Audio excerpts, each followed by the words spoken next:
Painted application ધોરણ 6 થી 12ના વિદ્યાર્થીઓ માટે અપડેટ થઈ ચૂકી છે. આ એપ્લિકેશનમાં શું છે? બધા જ વિષયના વિડીયોઝ છે. ગુજરાતની બેસ્ટ ફેકલ્ટી દ્વારા લાઈવ લેક્ચર્સ છે. આઈએમપી પ્રશ્ન છે, ટેસ્ટ સિરીઝ છે અને ગુજરાતના તમામ વિદ્યાર્થીઓ સાથે તમે તમારી કમ્પેરિઝન કરી શકો છો. ગેમિફિકેશન છે અને બીજું ઘણું બધું. તો તમે એપ્લિકેશન ડાઉનલોડ ન કરી હોય તો ડિસ્ક્રિપ્શનમાં લિંક આપી છે. હમણાં જ પ્લે સ્ટોર ઉપર જાઓ અને એપ્લિકેશન ડાઉનલોડ કરો. ઘરે બેઠીને સરસ મજાનું ગુજરાતની જોરદાર ફેકલ્ટી સાથે ભણો, સારા માર્ક્સે પાસ થાઓ. આમાં આપણે આ એ હતું વૈદિક, જેને ઔપચારિક માહિતી સંચાર પણ કહેવાય, અને આપણું આ અવૈદિક, જેને અનૌપચારિક પણ કહેવાય, આપણું બી હતું. બરાબર ને? તેમાં આપણે વૈદિક માહિતી સંચાર અને અવૈદિક માહિતી સંચાર કોને કહેવાય એ સમજતા પહેલા આપણે વૈદિક વ્યવસ્થા તંત્ર અને વૈદિક કોને કહેવાય જે કંપનીના નીતિ નિયમો પર ચાલતું હોય, વૈદિક વ્યવસ્થા તંત્ર. તો વૈદિક માહિતી સંચાર કોને કહેવાય? જે કંપનીના નીતિ નિયમો પર ચાલતું હોય. અવૈદિક વ્યવસ્થા તંત્ર જે માનવીય સંબંધો ઉપર જ હોય. તો અવૈદિક વ્યવસ્થા તંત્ર પણ શેમાં હોય? એ પણ માનવીય સંબંધો ઉપર જ હોય. એની માટે આપણે 39 નંબરના પેજ ઉપર આઈ થિંક જોયું હતું. બરાબર ને? હવે ડાયરેક્ટ આપણે અહીંયા લક્ષણોથી સ્ટાર્ટ કરવાનું છે. તો આ માહિતી સંચારની વ્યવસ્થામાં શું જોવા મળે છે? વ્યવસ્થામાં ઉપરી અધિકારી અને તેના કર્મચારી સાથે વૈદિક રીતે સંકળાયેલા હોય. એટલે કે ઉપરી મધ્ય ઉચ્ચ સપાટીથી મધ્ય સપાટી, મધ્ય સપાટીથી તળ સપાટી. જો ઉચ્ચ સપાટીથી ડાયરેક્ટ તળ સપાટી થાય તો એ કયું થાય? પાછું અવૈદિક માહિતી સંચાર. બરાબર ને? વૈદિક માહિતી સંચારની અંદર સ્ટેપ બાય સ્ટેપ હાલવાનું. આપણે સુપરવાઇઝર થી ઉત્પાદન અધિકારી, ઉત્પાદન અધિકારીથી ઉત્પાદન વિભાગ, થી જનરલ મેનેજર ને પછી એ રીતે ચાલવાનું. તો આની અંદર વ્યવસ્થા તંત્ર કેવી છે? ઉપરી અધિકારીથી તેના કર્મચારી ઉપર. આમાં તમને અંકુશ અને સંકલન જોવા મળે, કારણ કે કોણ કોને જવાબદાર છે એ અગાઉથી જ આપણે નક્કી છે. આ બધું આપણને અવૈદિકમાં નહીં જોવા મળે. અહીંયા તમે જેટલા લક્ષણો જોશો આનું ઉલટું જ કરવાનું છે અવૈદિકમાં. વૈદિક માહિતી સંચારમાં મહદ અંશે લેખિત સ્વરૂપે હોય, ઓલું મૌખિક સ્વરૂપે અને લેખિત સ્વરૂપે હશે. મોટા ભાગે મૌખિક સ્વરૂપે હશે. આ માહિતી સંચારનો સ્વીકાર વ્યવસ્થા તંત્રની એક નીતિ તરીકે, એટલે પોલિસી પ્રમાણે ચાલતો હોય. ઓલું માનવ સંબંધો પ્રમાણે ચાલતું હશે. વ્યવસ્થા તંત્ર માળખાને આધારિત હોય. વ્યવસ્થા તંત્રના માળખાને આધારિત એટલે 39 નંબરમાં જે રેખિક વ્યવસ્થા તંત્ર હતું ને એનું માળખું કઈ રીતે હતું? ઉપરથી સંચાલક મંડળ, પછી જનરલ મેનેજર, પછી 3 વિભાગ, પછી 8 અધિકારીઓ, 6 અધિકારી, પછી સુપરવાઇઝર. એ માળખાને પ્રમાણે હાલશે. અને અવૈદિક રીતે હશે અનૌપચારિક માનવ સંબંધો પ્રમાણે. વૈદિક વ્યવસ્થા તંત્રમાં ધંધાના ઉદ્દેશ્યો સિદ્ધ કરવા માટે આ થયા છે, જ્યારે ઓલોમાં માનવીય ઉદ્દેશો સિદ્ધ કરવા માટે થાય. આ સમજવામાં કેવું છે? સરળ અને સ્પષ્ટ છે. ઓલું સમજવામાં અઘરું છે. કોણ કોને જવાબદાર છે, કોણ કોને ઉપરી અધિકારી, કોણ કોને માહિતી આપશે એ ન ખબર પડે. એટલે એક વસ્તુ આપણે વૈદિક અને અવૈદિકમાં જોયું હતું. વૈદિક વ્યવસ્થા તંત્રનો નકશો તૈયાર થઈ શકે, અવૈદિક વ્યવસ્થા તંત્રનો નકશો તૈયાર ન થઈ શકે. તો એવી જ રીતે વૈદિક વ્યવસ્થા તંત્ર જેમ સમજવામાં સરળ છે એમ અવૈદિક સમજવામાં સરળ નથી, કારણ કે એનો નકશો તૈયાર ન થઈ શકે. તો વૈદિક માહિતી સંચાર સમજવામાં સરળ અને સ્પષ્ટ છે, કારણ કે એનો નકશો તૈયાર થાય. કોણ કોને માહિતી આપશે, કોને કોને માહિતી આપવાની છે એ અગાઉથી નક્કી છે, ઓલામાં નક્કી નથી. તો આ લક્ષણો એટલે સમજાય છે. આ 2 માર્ક અને 3 માર્કમાં આવે છે. વૈદિક વ્યવસ્થા તંત્રના લક્ષણો આપો, વૈદિક માહિતી સંચારના લક્ષણો આપો, ઔપચારિક માહિતી સંચારના લક્ષણો આપો. આની અંદર 2 શબ્દ છે, બંને ખાસ યાદ રાખવાનું છે.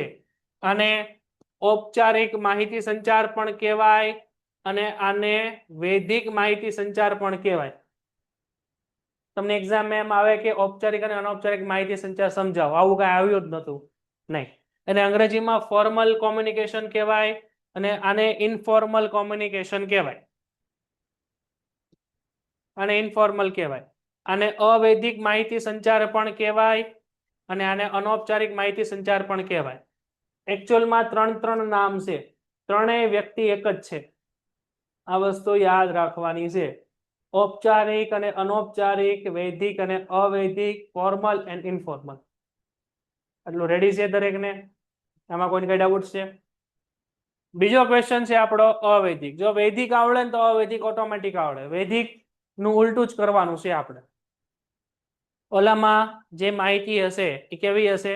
નીતિ નિયમો ઉપર આધારિત હશે, બરાબર છે, કંપનીની પોલિસી ઉપર અને કંપનીની નીતિ ઉપર આધારિત હશે. ત્યારે અવૈધિકની અંદર માનવીય સંબંધો ઉપર આધારિત. તો સ્ટાર્ટ કરીએ આપણે. જે માહિતી સંચાર વ્યવસ્થા તંત્રમાં કામ કરતા વ્યક્તિઓ વચ્ચેના માનવીય સંબંધો ઉપર, કર્મચારીઓ વચ્ચેના માનવીય સંબંધો અને મિત્રતા ઉપર આધારિત હોય તેને અવૈધિક માહિતી સંચાર કહેવાય.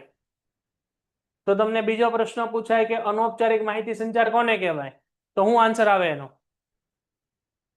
જે માહિતી સંચાર કર્મચારીઓના માનવીય સંબંધો અને મિત્રતા ઉપર આધારિત હોય એને અનૌપચારિક માહિતી સંચાર કહેવાય. તો અહીંયા જે શબ્દ છે વૈધિક, અવૈધિક માહિતી સંચાર, અને અવૈધિકની સાથે લખી નાખજો અનૌપચારિક. અને અનૌપચારિક માહિતી સંચાર પણ કહેવાય. એટલે આ જેની વ્યાખ્યા છે બંનેની. આ માહિતી સંચારમાં વધુ પરિવર્તનશીલ અને સરળ હોય છે. વધુ પરિવર્તનશીલ શું લેવા હોય? કારણ કે તમારો જે ડિપાર્ટમેન્ટ હોય એમાં તમારી મિત્રતા બને. ડિપાર્ટમેન્ટ ચેન્જ થાય એટલે પાછી મિત્રતા પણ ચેન્જ થાય, બરાબર. અત્યારે કોઈ પણ વ્યક્તિને તમારા ક્લાસમાં બેહાડવામાં આવે તો તમારો મિત્ર બની જાય, તમે એના મિત્ર બની જાય. 2 મહિના પછી એને 10માં બેહાડ દો તો 10મા વાળાનો મિત્ર બની જાય. જેમ વ્યવસ્થા ફરી જાય ને એમ પરિવર્તન ફટાફટ આવે, બરાબર. એને આની હારે મજા આવતી હોય, આને બાંધવાન થઈ ગયો આનો મિત્ર બની જાય, આને મૂકી દે પડતો. તે ઝડપથી વ્યવસ્થામાં પરિવર્તન આવે. કેમાં? અવૈધિક. એનું રીઝન શું છે? એ માનવ સંબંધો ઉપર આધારિત છે. અને માનવનો સ્વભાવ કેવો છે? ચંચળ સ્વભાવ છે. એ ક્યાં એક જગ્યાએ ટકે નહીં, એને બધી જગ્યાએ લાભ લઈ લેવો હોય, બરાબર. એટલે બધી જગ્યાએ સંબંધો રાખતા, એટલે પરિવર્તનશીલ, ઝડપી છે. જ્યારે વૈદિકની અંદર કેવું છે? એમાં તમારો સંબંધ ફિક્સ છે. એની અંદર તમારો કાર્યકારણનો સંબંધ છે. દાખલા તરીકે તમારો ઉપરી અધિકારી છે જેનું નામ છે મુક્તા સ્વામી, અને એ ક્યાંનો છે? તો કે તમિલનાડુનો. અને તમારી ગવર્મેન્ટ જોબ છે. હવે એ કોઈથી ચેન્જ નહીં થાય. તમારી હાથ પેઢીમાં કોઈથી તમિલનાડુમાં તમે ન ગયા હો, એ તમિલ બોલતો હોય અને હિન્દી બોલતો હોય, હિન્દી થોડા થોડા આતા એમ કહેતો હોય, બરાબર. તમે પ્યોર ગુજરાતી, તો તમારે એની સાથે સંબંધ રાખવો જ પડે, કારણ કે તમારો સાહેબ છે. તો એ કયો સંબંધ છે? એ વૈદિક સંબંધ છે. એ કાર્યકારણનો સંબંધ છે. તમે તમારો મેનેજર છે એટલે તમારી સાથે સંબંધ છે.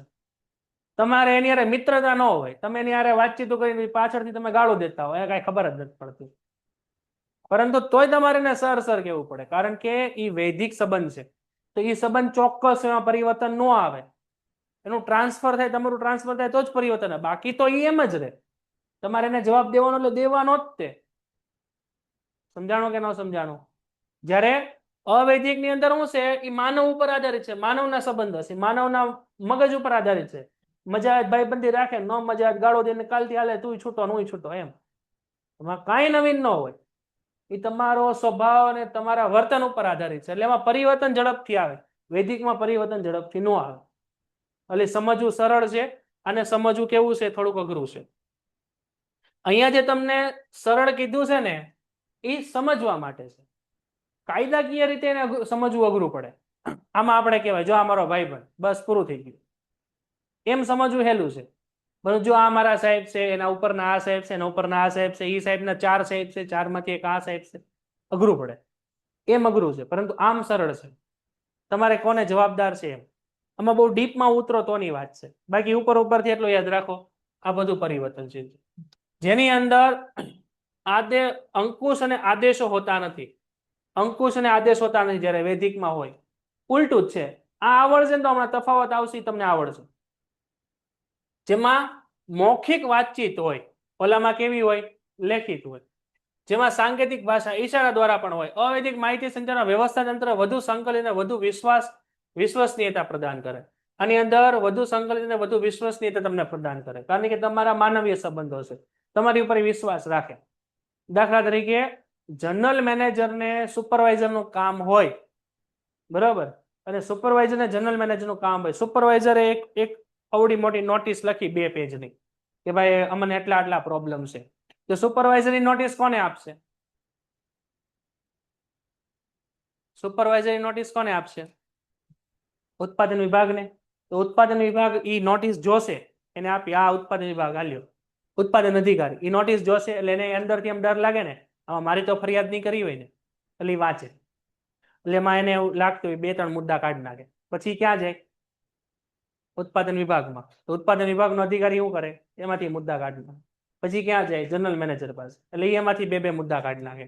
એટલે જે વાત સુપરવાઇઝરે કીધી હોય ને એ 100% વાત બોર્ડ ઓફ ડાયરેક્ટર પાસે ન પહોંચે, એટલે એ વધુ વિશ્વસનીયતા નથી. જ્યારે આમાં એ ડાયરેક્ટ જ પોગે, શું છે ભાઈ? તો કે આમ છે, આ પ્રોબ્લેમ હતી, તો એ તમને ડાયરેક્ટ માહિતી મળે. એટલે એ વધુ વિશ્વસનીયતા એ રીતે છે. કારખાનાનો મેનેજર કારખાનાના કામ કરવાની સૂચના આપે. સેલ્સમેન સેલ્સ કાઉન્ટર પરથી પસાર થતા પ્રોજેક્ટ પ્રેઝન્ટેશનની માહિતી સૂચના ડાયરેક્ટ સેલ્સમેનને પૂછી લે. હવે અહીંયા જોવો તમે, મુદ્દો હું કીધો છે, સેલ્સ મેનેજર સેલ્સ કાઉન્ટર પછી પસાર થતા સેલ્સ પ્રેઝન્ટેશન અંગેની માહિતી ડાયરેક્ટ સેલ્સમેનને પૂછી લે. તો સેલ્સ મેનેજર ડાયરેક્ટ સેલ્સમેનને પૂછી લે. તેનો મિનિંગ શું થયો? સેલ્સ મેનેજરની નીચે કોણ આવતું હશે? સુપરવાઇઝર આવતો હોય, સુપરવાઇઝર નીચે ક્લાર્ક આવતો, એની નીચે સેલ્સમેન આવતો, એવું આપણે માનીને ચાલો. તો વચ્ચેના બેને ઉડાડી દીધા, ડાયરેક્ટ તમે પૂછ્યું. બરાબર છે? 39 નંબરના પેજ ઉપર આવો. હવે એ જ રીતે ઉત્પાદન અધિકારી છે એ ડાયરેક્ટ કામદાર પાસે પોગી જાય. હાલો ભાઈ, શું પ્રોબ્લેમ છે? તે પણ શું થયું? અવૈધિક થયું. પરંતુ ઉત્પાદન અધિકારીને કામદારનું કામ હોય તો ઉત્પાદન અધિકારી માહિતી આપે સુપરવાઇઝરને, સુપરવાઇઝર માહિતી આપે ફોરમેનને, ફોરમેન માહિતી આપે કામદારને. તો એ પાછું શું થયું? વૈધિક થયું. અને એ જ રીતે કામદાર ફોરમેન અને ફોરમેન સુપરવાઇઝર થી લઈને ઉત્પાદન અધિકારી પાસે જાય તો એ પણ વૈધિક થયું. તો આઈ થિંક હવે તમને સમજાઈ ગયું હશે. તો લક્ષણો જો ઓટોમેટિક આવડે એવા જ છે. આ કેના ઉપર આધારિત છે? માનવ સંબંધો ઉપર આધારિત છે. આમાં અંકુશ અને આદેશ હોતા નથી. આમાં મૌખિક અને સાંકેતિક ભાષામાં માહિતી હોય, ઓલામાં લેખિત હોય.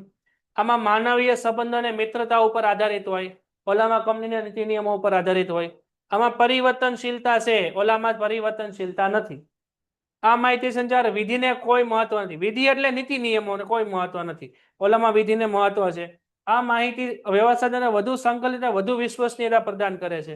તો ઓલું વધુ વિશ્વસનીયતા પ્રદાન કરતું નથી, કારણ કે સ્ટેપ બાય સ્ટેપ ચાલતું એટલે બધાય પોતપોતાની માહિતી એમાંથી કાઢતા જતા હોય, એટલે સાચી માહિતી ટૂંકમાં મળતી હતી. અવૈધિક માહિતી સંચાર એ વૈધિક વ્યવસ્થાનો વિકલ્પ નહીં પરંતુ પૂરક છે. આ લાઈન આપણે ક્યાં જોઈ હતી? છેલ્લી લાઈન છે આપણે ક્યાં જોઈ હતી? આમાં આ લાઈન આપણે ક્યાંય આવી ગઈ? આગળ ક્યાંય શું હતી? બોલો. અવૈધિક વ્યવસ્થા તંત્ર એ વૈધિક વ્યવસ્થા તંત્રનું પૂરક છે. બીજું, અવૈધિક વ્યવસ્થા તંત્ર એ વૈધિક વ્યવસ્થા તંત્રનો પડછાયો છે. બીજું, અવૈધિક વ્યવસ્થા વૈધિક વ્યવસ્થા તંત્રમાંથી ઉદ્ભવે છે. ચોથું, જ્યાં વૈધિક વ્યવસ્થા તંત્ર હશે ત્યાં અવૈધિક વ્યવસ્થા તંત્ર હશે. પાંચમું, જ્યાં અવૈધિક વ્યવસ્થા તંત્ર હશે ત્યાં પહેલેથી વૈધિક વ્યવસ્થા તંત્ર હશે. તો બધું એકબીજા સાથે જોડાયેલું છે. તો એ જ રીતે જ્યાં અવૈધિક માહિતી સંચાર હશે ત્યાં પહેલેથી વૈધિક માહિતી સંચાર હશે, એટલે એનો વિકલ્પ નથી, એને પૂરક છે, એની સાથે જોડાયેલું છે. તો આટલું ફટાફટ જોઈ લો એટલે તમને ફટાફટ તફાવત આવડી જાય. ચાલો, અને આ અંડરલાઈન કરાયું કરવાનું છે, બેઠું નથી રહેવાનું. ચાલો, આટલું દરેકને પાછળ તમને વૈધિક અને અવૈધિક માહિતી સંચારનો તફાવત આપ્યો છે. એ તફાવત ફટાફટ જોઈ લો. એ તફાવતમાંથી કદાચ એકાદ બે મુદ્દા આપણને ન આવડે તો લક્ષણો જોઈ લો, લક્ષણોમાંથી મુદ્દા બનાવી નાખો. અને તફાવતમાં કોઈ અંડરલાઈન નથી કરાવવાની, હું કરાવું છું હમણાં. ખાલી જોઈ લો એમ કીધું. 5 માર્કમાં 4 માર્ક, સોરી 3 માર્કમાં પૂછે અને 5 માર્કમાં પૂછે. અને જેટલા માર્ક હોય ને એટલા મુદ્દા હોય.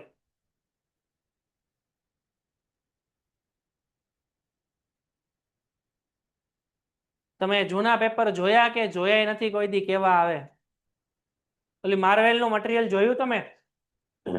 જો આ હશે, મેં હું ફોટો પાડીને લાવ્યો કાલે. કોને? એનું નહીં, તમારું કરો ને.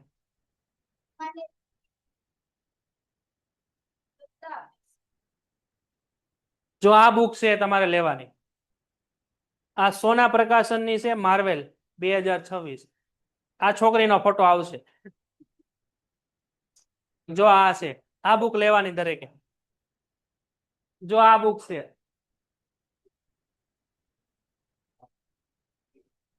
આ બુક દરેકે લેવાની છે. એને સોલ્વ કરવાની, એને કઈ ખાઈ નથી જવાની. શું કરવાનું? એટલે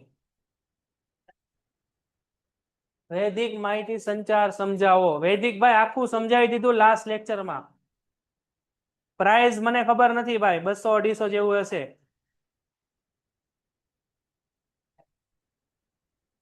આ બુકની શું વિશેષતા છે? મેં પહેલા કીધું તું, હજી એકવાર કહી દઉં છું.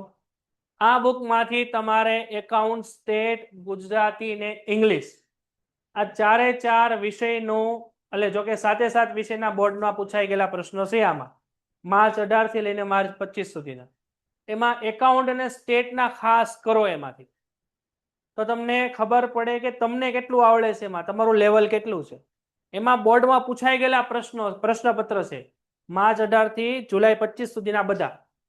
તે બધા પેપર તમારે ગોતવા નહીં જવા પડે, કે નેટમાંથી ડાઉનલોડ કરી લો અને ફોનમાં છે ને પીડીએફ છે ને ભાઈબંધ પેપર મોકલશે ને ફોનમાંથી સોલ્વ કરો, એ કાંઈ ન થાય.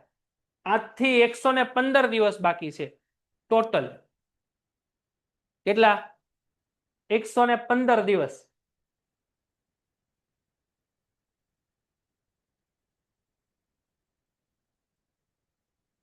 આ ખાસ યાદ રાખજો, કાઉન્ટ ડાઉન કરો તમે. 26/6 પેલો પેપર છે તમારો, સોરી 26/2. 26 ફેબ્રુઆરીએ તમારો પેલો પેપર છે, 3-3:30 વાગે હશે. હા, બપોરનો મેજોરિટી હોય, બપોરનો જ હોય. તો જ સવારે જાગીને કાંઈક તૈયારી કરો. કાંઈ 8 વાગે તમે કાંઈ તૈયારી ન કરો. તો હવે આપણે 10th નું જવું છે એક્ઝામમાં.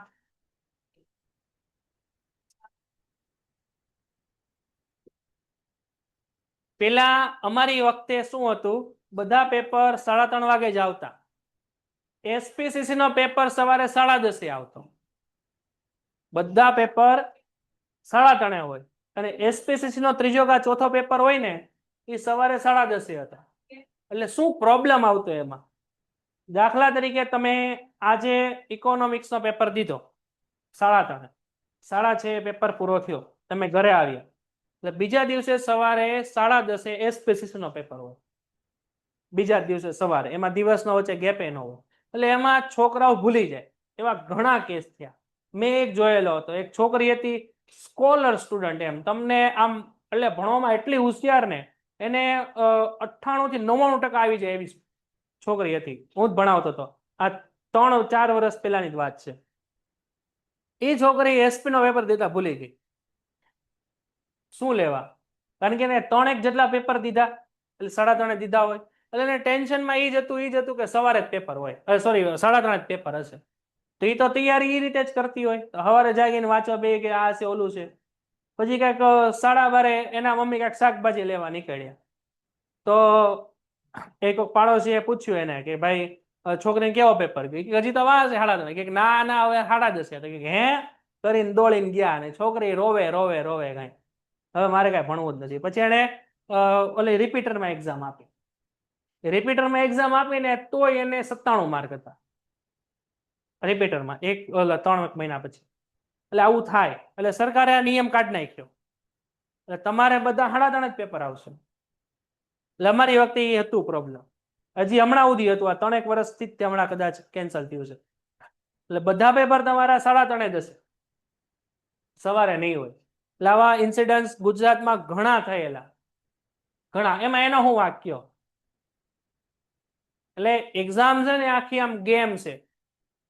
એ ગેમ તમને રમતા આવડે ને તો જ તે તમે આગળ વધો, બાકી 2 વર્ષ પાણીમાં વયા જાય. મેં એવા સ્ટુડન્ટ જોયેલા છે કે જે સ્ટુડન્ટ ભણવામાં બહુ સ્કોલર, બહુ એટલે બહુ સ્કોલર, એમ એકાઉન્ટ, સ્ટેટમાં ને ઇંગ્લિશમાં તમે વાત જવા દો, એટલા પાવરફુલ, અને એ સ્ટુડન્ટ 12માની એક્ઝામમાં ફેલ થયેલા જોયેલા. રીઝન શું? અને ઘણા એવા જોયેલા છે કે જે લોકોને માર્ક માત્ર 40 થી 50 આવેલા. એની ટ્યુશનમાં અને સ્કૂલમાં તમે એ લોકોની જે રાઉન્ડ લીધેલા હોય ને ટેસ્ટ, એમાં જો 95 ની નીચે માર્ક જ ન હોય, અને બોર્ડમાં 50 માર્ક લઈ આવેલા. રીઝન શું?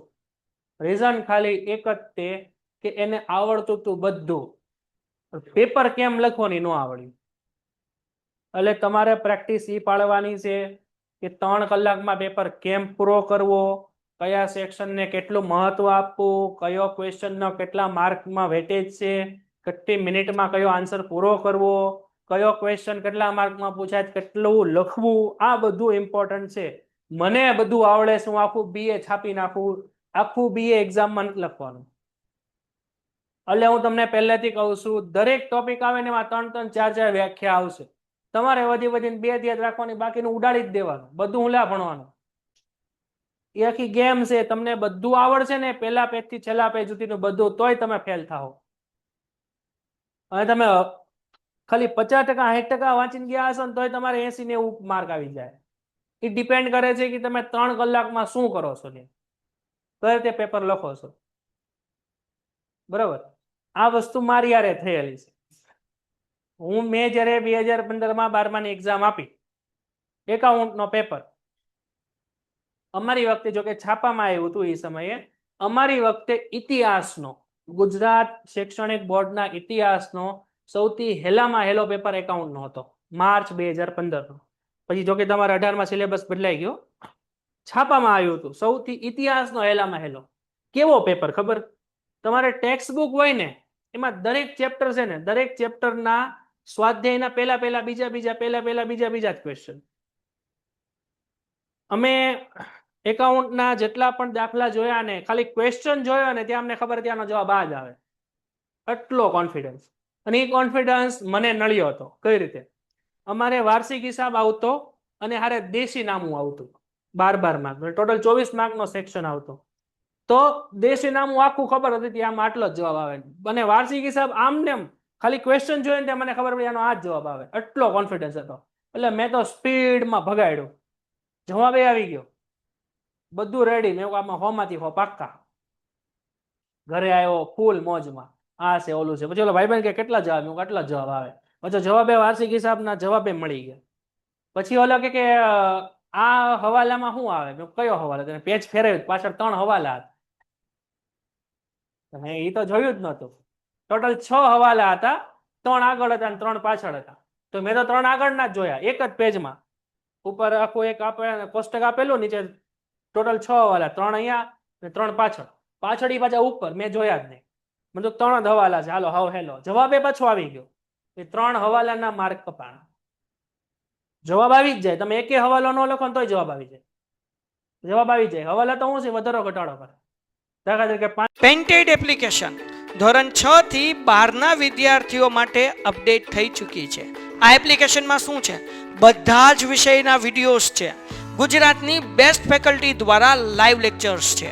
આઈએમપી પ્રશ્ન છે, ટેસ્ટ સિરીઝ છે, અને ગુજરાતના તમામ વિદ્યાર્થીઓ સાથે તમે તમારી કમ્પેરિઝન કરી શકો છો.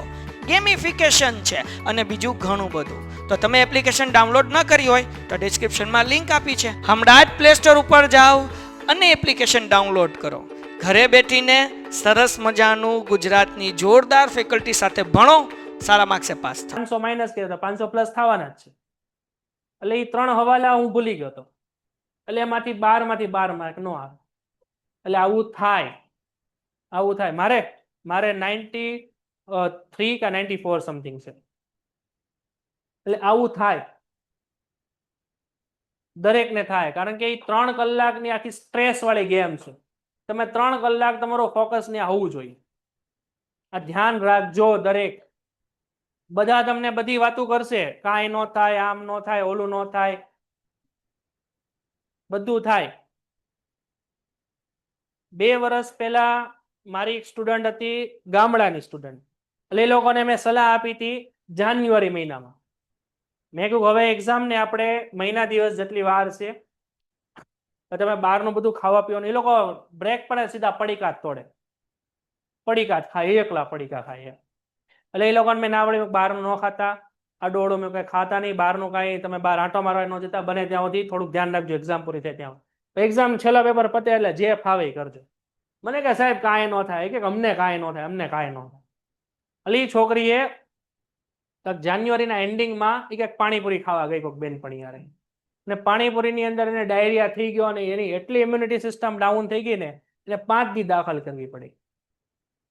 અને એક્ઝામના 2 દિવસ અગાઉ એની તમે હાલત જોવો ને તેને કાંઈ ખબર નહીં હું છે હું નહીં હું છે હું. સ્કોલર સ્ટુડન્ટ હો, અને એને માત્ર કાંઈક 52 કા 53% જ આવી, પાસ થઈ ગઈ, પરંતુ એ 90% ઉપર જાય એવી હતી છોકરી. અને બીજી છોકરી હતી એના વર્ષ અગાઉ જ તે, એ બધાને હું આવી રીતના બહુ સલાહ બહુ દઉં હું જાન્યુઆરીમાં ને એમાં એડવાઇસ બધાને આપું. એટલે એને એમ બધાને ના પડે છે બને ત્યાં સુધી ગાડી ને બધું ન હાંકતા. મને કે સાહેબ કાંઈ ન થાય, આમ ન થાય. એ છોકરી કાંક ઓલા કોક ગાય કાંક ભેંસ અરે કાંક ભટકાણી અને ગાડી કાંઈ સ્લીપ મરાવી હતી રોડ ઉપર.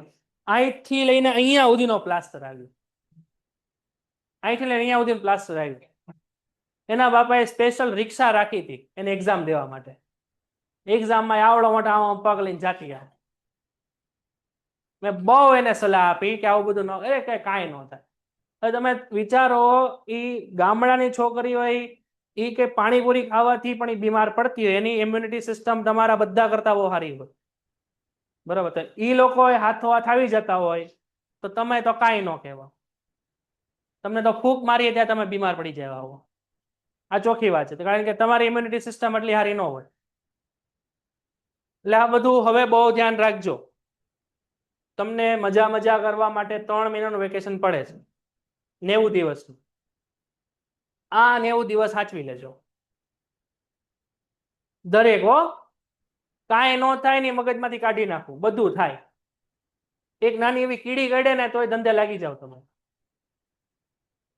ખાવા પીવામાં, બહાર ફરવામાં, હાથે ગાડી હાંકવામાં બહુ ધ્યાન રાખવું હો ને. હવે આપણે આપ્યો છે તફાવત, બહુ સરળ અને સિમ્પલ, કાંઈ નથી લેવાનું તફાવતની અંદર. અર્થ બધાને આવડે. તો કે જે માહિતી સંચાર વ્યવસ્થા તંત્રના ઉદ્દેશ્ય સિદ્ધ કરવા માટે વ્યવસ્થા તંત્રના નીતિ નિયમો ઉપર આધારિત હોય તેને વૈદિક માહિતી સંચાર કહેવાય. હવે દરેક સ્ટુડન્ટે પેલું અહીંયા કામ કરવાનું છે. અહીંયા દરેક સ્ટુડન્ટે લખવાનું છે ઔપચારિક માહિતી સંચાર.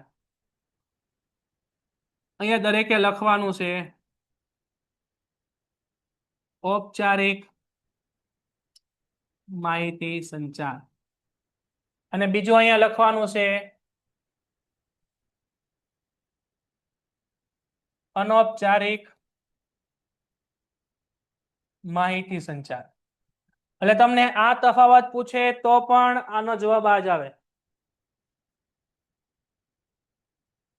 તમને ઔપચારિક માહિતી સંચાર અને અનૌપચારિક માહિતી સંચારનો તફાવત આપો. હવે આને આ પ્રશ્ન અહીંયા લખી નાખો. તો કે જે માહિતી સંચાર વ્યવસ્થા નીતિ નિયમો પર આધારિત હોય તેને વૈદિક માહિતી સંચાર તો ઔપચારિક માહિતી સંચાર કહેવાય. અને જે માહિતી સંચાર વ્યવસ્થા તંત્રમાં કામ કરતા કર્મચારીઓ વચ્ચેના માનવ સંબંધ કે મિત્રતા ઉપર આધારિત હોય તેને અવૈધિક કે અનૌપચારિક માહિતી સંચાર કહેવાય. સિમ્પલ વસ્તુ છે. બીજું છે ઉદ્દેશ્ય. તો આની અંદર અંકુશ અને સંકલનનો ઉદ્દેશ્ય હોય. આની અંદર વ્યવસ્થા તંત્રને વધુ સંકલિત અને વધુ વિશ્વસનીયતા પ્રદાન કરવાનો ઉદ્દેશ્ય હોય. આમાં કંટ્રોલ અને કોઓર્ડિનેશન ઝડપથી થાય, કારણ કે કોણ કોને જવાબદાર છે અગાઉથી નક્કી છે. આમાં વિશ્વસનીયતા વધુ મહત્વની છે. આધારની અંદર વાત કરીએ તો 2 વ્યક્તિઓ વ્યવસ્થા તંત્ર નીતિ નિયમોને કારણે માહિતી સંચાર કરે છે. નીતિ નિયમોને કારણે માહિતીની આપલે એટલે તમારો ઉપરી અધિકારી કોઈ પણ હોય તમારે એને જવાબ આપવો જ પડે, કારણ કે એ તમારો વૈદિક કાર્યાનુસાર સંબંધ છે, બરોબર છે. અને આની અંદર 2 વ્યક્તિઓ પોતાના અંગત સંબંધ કે મિત્રતાને કારણે માહિતીની આપલે કરે છે, બરોબર છે. અહીંયા સંબંધને આધારે છે, અહીંયા નીતિ નિયમોને આધારિત છે. તમારો ઉપરી અધિકારી તમને એમ કહે કે લાવો 2 મહિનાના રિપોર્ટ, તો તમારે દેવા જ પડે. એ નીતિ નિયમોને કારણે માહિતીની આપલે છે.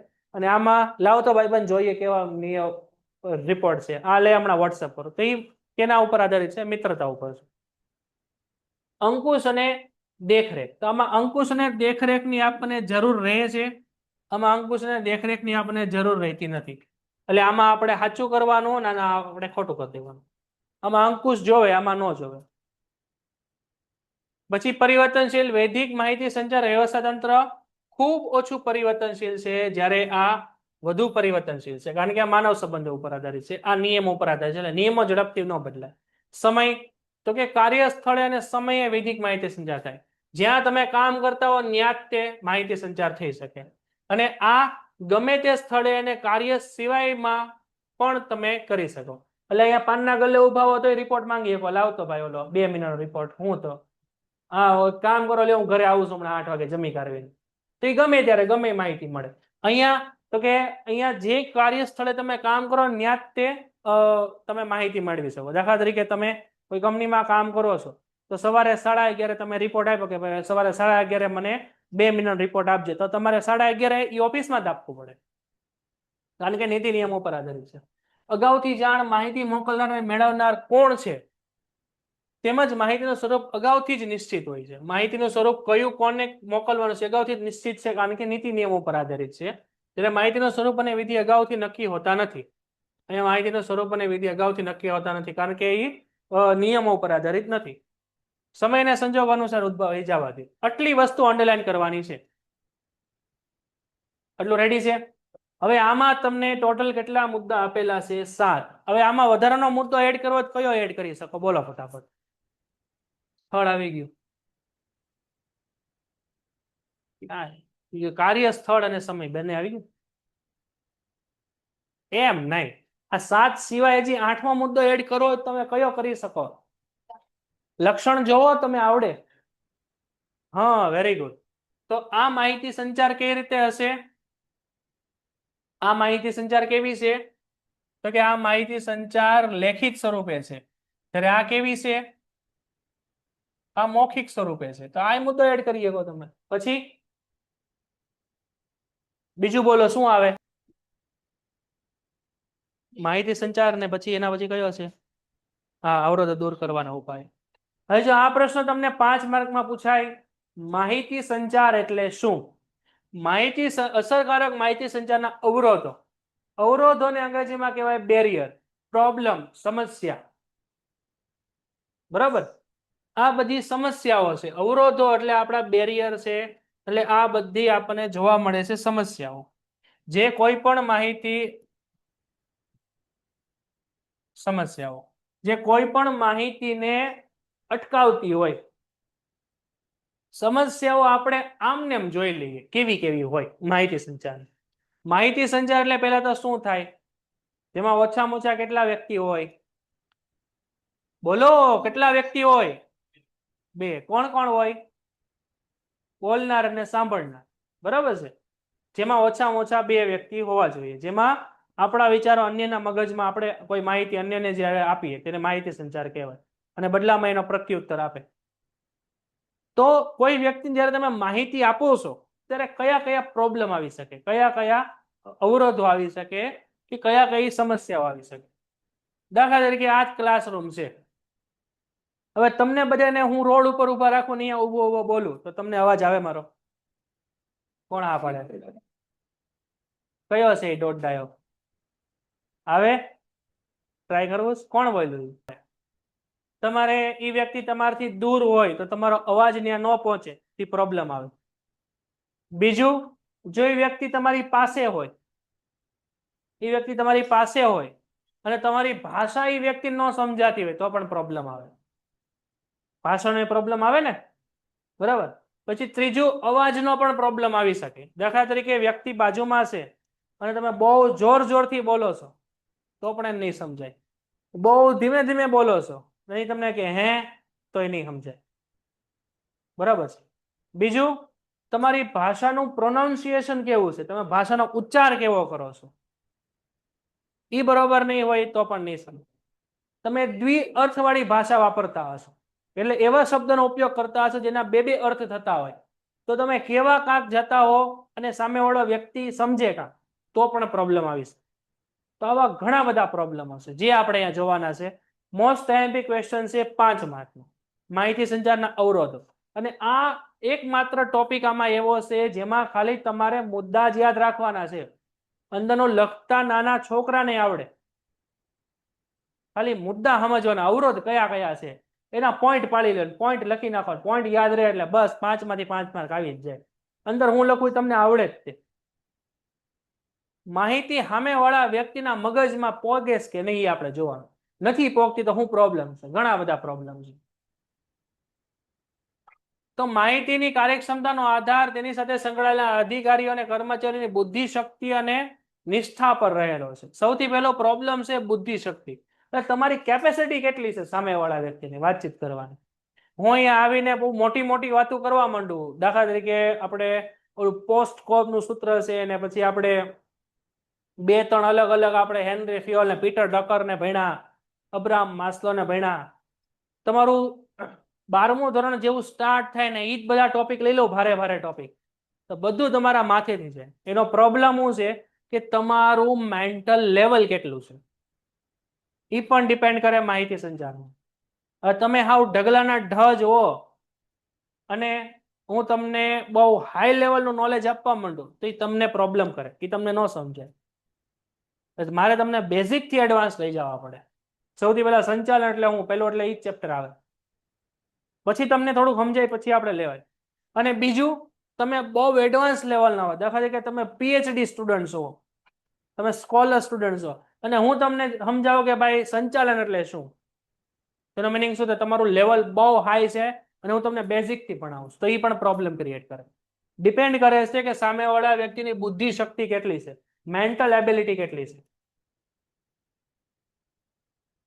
તો પરંતુ માહિતી સંચાર એ માનવીય પ્રવૃત્તિ હોવાથી માનવની મર્યાદા જેવી કે અહીંયા જો લાગણી છે, ભૂલ છે, અનુમાનો છે, અસમજ છે, અવિશ્વાસ છે, ડર છે, આ બધા અવરોધો છે. આ બધી વસ્તુ અવરોધ હોય, બરોબર છે. આવું ઘણી બધી જગ્યાએ આપણે જોતા હોય. દાખલા તરીકે ડર છે, ડર એટલે શું થાય? દાખલા તરીકે તમે 4-5 વર્ષના છો, બરોબર. હવે તમારી સામે 1-2 મર્ડર થઈ ગયા, તમે એના વિટનેસ છો, 4-5 વર્ષના કે 7-8 વર્ષને માનો કે બહુ નાના એવા છો તમે. તમારી સામે 1-2 વ્યક્તિના મર્ડર થઈ ગયા, તમે જોયું, પોલીસ વાળા આવ્યો, હલે બોલ કોણ હતું, તમે બી જાઓ, કોણ હતું, કોને જોયા, બોલ બોલ નકર મારવા માંડી. તો ઈ કોમ્યુનિકેશન પ્રોબ્લેમ ક્રિએટ કરે ડર. ઈ ડરના લીધે તમે હરખી માહિતી નહીં આપો, હું નહોતા કરીને પડી જાવ તમે. ઈ ડર છે, સીધી વાતચીત ન થાય. પછી બીજું છે અવિશ્વાસ. તમને કોઈ વ્યક્તિ ઉપર વિશ્વાસ જ ન હોય, એમ કે આગળ ન જતો ખાડો છે પડી જાય, હવે કાંઈ ન હોય, તારા ઉપર તો વિશ્વાસ જ નથી, તમે પડો. તે માહિતી સંચારમાં પ્રોબ્લેમ ક્રિએટ કરે. અસમજ, અનુમાન, કોકે તમને એમ કીધું આવું હમણાં નીચે ચા પીતો, એટલે તમને એમ થાય કે હમણાં ગયો જશે ક્યાંક રખડવા, એ બચારો નીચે ચા પીવા ગયો, એ આમ જ ગયો હોય, એ પ્રોબ્લેમ ક્રિએટ કરે. આ બધી વસ્તુ કોમ્યુનિકેશનના બેરિયર છે, બરાબર. તમે અનુમાન લગાડી દો આમ જ હોય, તો એવું બચારાના મનમાં ન હોય, એવું બની શકે. તો સ્ટાર્ટ કરીએ છે. પહેલું છે સ્પષ્ટ આયોજનનો અભાવ. પાછળ વ્યવસ્થા તંત્ર વર્ડ છે, જોવો તો ના, સ્પષ્ટ આયોજનનો અભાવ, બરોબર. કોઈ પણ વ્યક્તિ સાથે આપણે વાતચીત કરીએ તો પેલા વાતચીત શું થાય? હાય, હાઉ આર યુ, કેમ છો, મજામાં, ક્યાં રહ્યો, શું કરો, એમ આગળ વધે.